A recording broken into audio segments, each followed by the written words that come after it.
Bismillahirrahmanirrahim. Assalamualaikum warahmatullahi wabarakatuh. Anak-anak, kita kembali dalam pelajaran kimia pembahasan mengenai larutan elektrolit dan non-elektrolit. Pada kesempatan yang lalu, kita sudah membahas mengenai larutan elektrolit dan non-elektrolit itu dengan menggunakan alat uji elektrolit.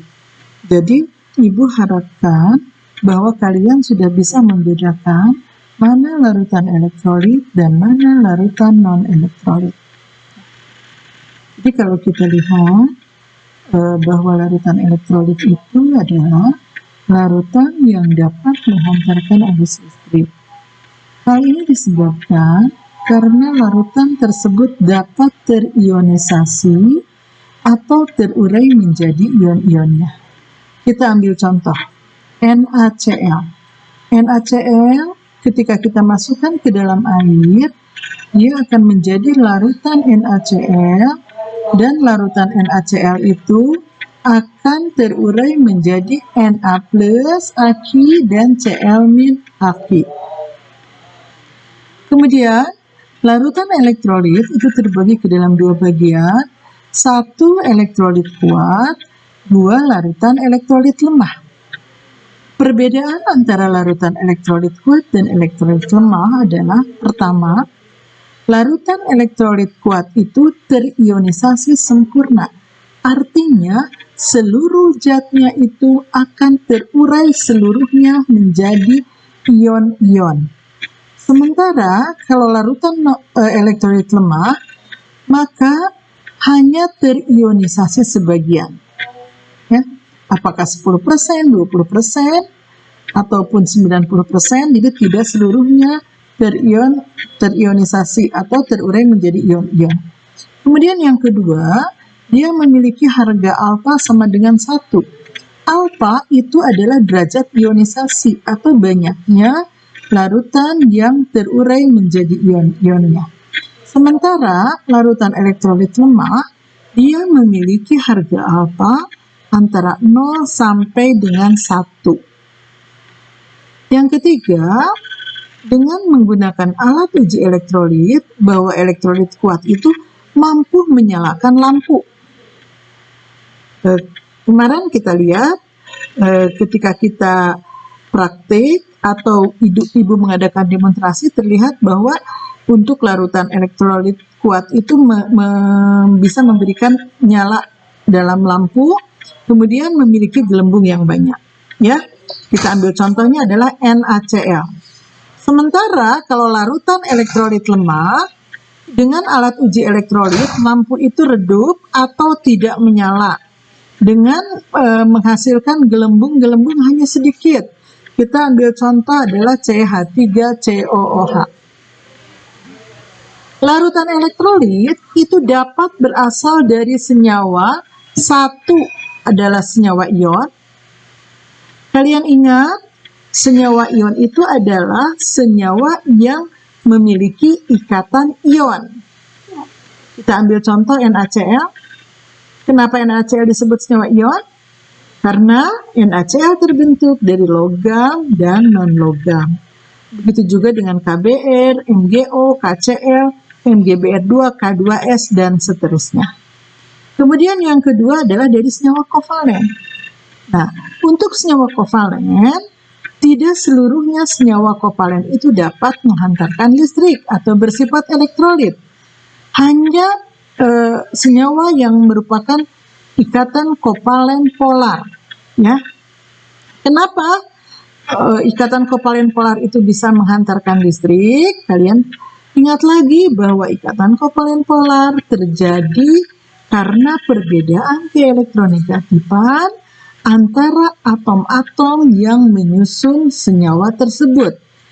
Karena perbedaan keelektronegatifan yang cukup jauh antara atom-atom yang menyusun senyawa tersebut, maka akan terbentuklah dipol-dipol atau muatan-muatan dari atom-atom tersebut, muatan positif dan muatan negatif, sehingga ikatan kovalen dapat menghantarkan arus listrik, ya, seperti HCl, NH3, HF, dan seterusnya. Kemudian, larutan elektrolit dapat berupa satu larutan asam. Ibu simbolkan HX. Menurut Arrhenius, bahwa yang dikatakan sebagai asam adalah senyawa atau larutan yang melepaskan H+. Jadi mengenai larutan asam nanti akan kalian perluas, akan lebih jelasnya lagi di kelas 11. HXZ akan terurai menjadi XH+ ditambah Z min X. Ingat, H+, tidak boleh lebih dari, tidak boleh H+2, H+3, karena H itu memiliki positif 1. Ingat, H itu nomor atomnya 1, berarti dia melepaskan 1 H+, ya. Di sini X adalah jumlah dari H. Kemudian Z ini disebut sebagai sisa asam. Min X. X ini, muatan Z ini dilihat dari jumlah dari H. Kita ambil contoh, HCl, dia akan terurai menjadi H+, dan Cl-, kemudian HNO3. Nah, untuk memudahkannya, atau untuk memudahkan ionisasi, HNO3 seolah-olah kita putuskan antara H dengan NO3. Ya. Jadi di sini NO3 itu satu kesatuan, tidak boleh dipisahkan. Dan ingat, angka 3 ini bukan kepunyaan NO, tapi kepunyaan O. Jadi NO3 satu kesatuan, sehingga kalau dia diionisasikan, maka akan terurai menjadi H+ ditambah NO3-. Kemudian yang ketiga adalah H2SO4. Kita putuskan antara H dengan SO4. Nah, 2 ini kepunyaan H, maka kita tulis 2H+. Kemudian SO4 ini satu kesatuan juga, tidak boleh dipisahkan. SO4 2-. Ini min, ini 2, supaya mudahnya kita bisa ngambil dari jumlah H+, ya. Karena jumlah H+ itu bisa dijadikan sebagai muatan dari SO4. Kemudian yang kedua adalah larutan basa, dilambangkan LOHY. Menurut Arrhenius, yang disebut dengan basa itu adalah yang melepaskan OH-. Reaksi ionisasinya adalah LOHY akan terurai menjadi L positif Y ditambah YOH-. Jadi kalian perhatikan di sini, jumlah OH itu bisa dijadikan sebagai muatan dari L, ya. Contohnya KOH, dia akan terurai menjadi K+ dan OH-. Berarti putus antara K dengan OH.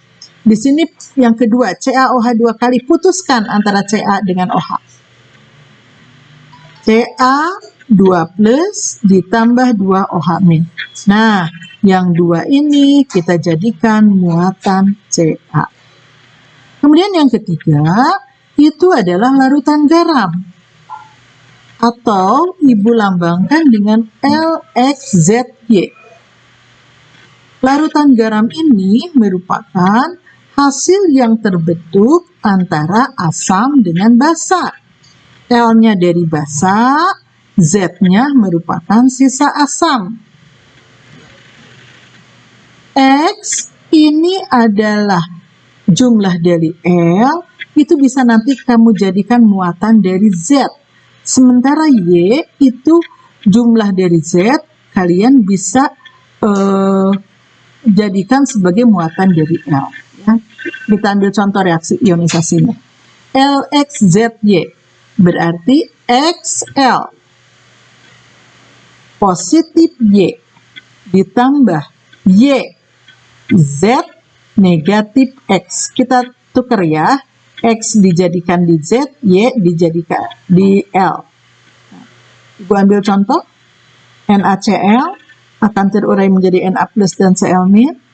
Kemudian MgI2, Mg2+ ditambah 2I-, kemudian Ca3PO4, 3Ca2+ ditambah 2PO4 3-. Nah, sekarang untuk latihan soal, bisa kalian lihat di sini, silahkan kalian kerjakan reaksi ionisasi dari HF, H2CO3, H2SO3, H3PO4, ini ada 20, nanti kalian kumpulkan di dalam Google Classroom. Kemudian yang kedua, mengenai larutan non-elektrolit. Non-elektrolit berarti tidak dapat menghantarkan arus listrik karena tidak dapat terionisasi. Kita ambil contoh, glukosa atau C6H12O6, ketika kita masukkan ke dalam air, dia akan tetap sebagai molekul C6H12O6. Begitu juga dengan alkohol C2H5OH, dia akan tetap menjadi C2H5OH. Dan urea CONH2 2 kali, dia tetap menjadi CONH2 2 kali. Ya, berarti tidak terurai menjadi ion-ion. Nah, inilah yang menyebabkan mengapa ketiga senyawa ini tidak dapat menghantarkan arus listrik. Nah, anak-anakku sekalian, sampai di sini mengenai bahasan mengenai larutan elektrolit dan non-elektrolit. Assalamualaikum warahmatullahi wabarakatuh.